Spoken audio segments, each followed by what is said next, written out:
ನಂದು ಯಾಕೋ ಬೆಳಿಗ್ಗೆಯಿಂದ ಈ ಬಲ್ಗಣ್ಣು ಅದರ್ತಾ ಇದೆ. ಏನಾಗುತ್ತೋ ಏನೋ. ಬಲ್ಗಣ್ಣು ಅದರಿದ್ರೆ ಶುಭ ಸಮಾಚಾರ ಇದೆ ಅಂತ. ಅಲ್ಲ, ಇನ್ನೇನು ಶುಭ ಸಮಾಚಾರ ಇರುತ್ತೆ? ಮಗಳು ಮದುವೆ ಆಯಿತು, ಮಗನ ಮದುವೆ ಫಿಕ್ಸ್ ಆಯಿತು, ದೊಡ್ಡ ಮಗ ನಿನ್ನ ಜೊತೆ ಮಾತಾಡೋ ಹಾಗಾಯಿತು.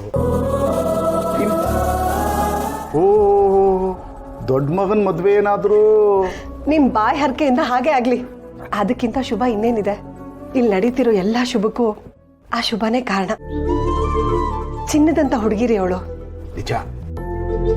ಆ ಹುಡುಗಿನ ನೋಡ್ತಿದ್ರೆ ಮನಸ್ಸಿಗೆ ನೆಮ್ಮದಿ ಆಗತ್ತೆ, ಖುಷಿ ಆಗತ್ತೆ. ಆ ಮನೆನೇ ಆ ಥರ ರೀ. ಅಲ್ಲಿರೋರೆಲ್ಲ ಎಷ್ಟು ಸಂತೋಷವಾಗಿದ್ದಾರೆ. ಅದು ಬರೀ ಮನೆ ಅಲ್ಲ, ದೇವಸ್ಥಾನ. ಅಷ್ಟು ನೆಮ್ಮದಿ ಇದೆ ರೀ ಅಲ್ಲಿ. ಇವತ್ತು ಹೋಗ್ತಿದೀವಲ್ಲ, ನೋಡ್ತೀನಿ ಬಿಡು. ಇರಿ, ಹೊರಗಡೆ ಹೋಗಿ ತುಳಸಿ ಕಟ್ಟೆಗೆ ಪೂಜೆ ಮಾಡ್ಕೊಂಡು ಬರ್ತೀನಿ.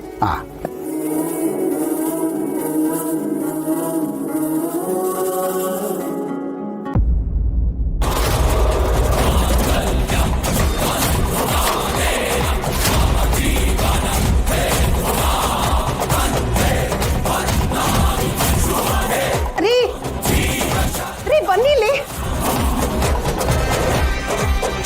ರೀ ಬನ್ರಿ.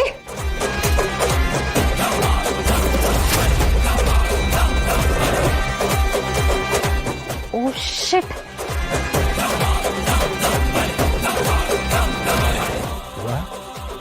ಏನಪ್ಪ ಇದು? ಅಲ್ಲ, ಯುಕ್ತನು ಯಾರು ಇಲ್ಲದೆ ಇರೋ ರೀತಿಲಿ ದೇವಸ್ಥಾನದಲ್ಲಿ ಮದುವೆ ಆದ್ಲು. ಈಗ ಇವನು ಹೀಗೆ ಮದುವೆ ಆಗಿ ಮನೆ ಬಾಗ್ಲಲ್ಲಿ ಬಂದು ನಿಂತಿದ್ದಾನೆಲ್ಲೋ. ನಮ್ಮ ಮಕ್ಕಳಿಗೆ ನಾವೇನು ಅನ್ಯಾಯ ಮಾಡಿದ್ದೀವಿ? ನಮ್ಮ ಮನೆಗೆ ಏನಾಗಿದೆ? ಏನ್ ನಡೀತಾ ಇದೆಯಪ್ಪ ಇಲ್ಲಿ? ಏನೋ ಮಗನೇ ಇದೆಲ್ಲ. ನನ್ಗಾದ್ರೂ ಒಂದ್ ಮಾತು ಹೇಳ್ಬಾರ್ದ? ಮಕ್ಕಳು ಮದುವೆ ನೋಡ್ಬೇಕು ಅಂತ ಅಪ್ಪ ಅಮ್ಮನಿಗೆ ಆಸೆ ಇರಬೇಡ್ರೋ. ಸಾರಿಪಾ, ನಮ್ಮಿಂದ ತಪ್ಪಾಗಿದೆ.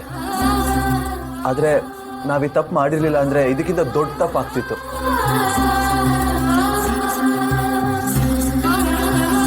ನಮ್ಮಿಬ್ರಿಗೂ ಆಶೀರ್ವಾದ ಮಾಡಿ.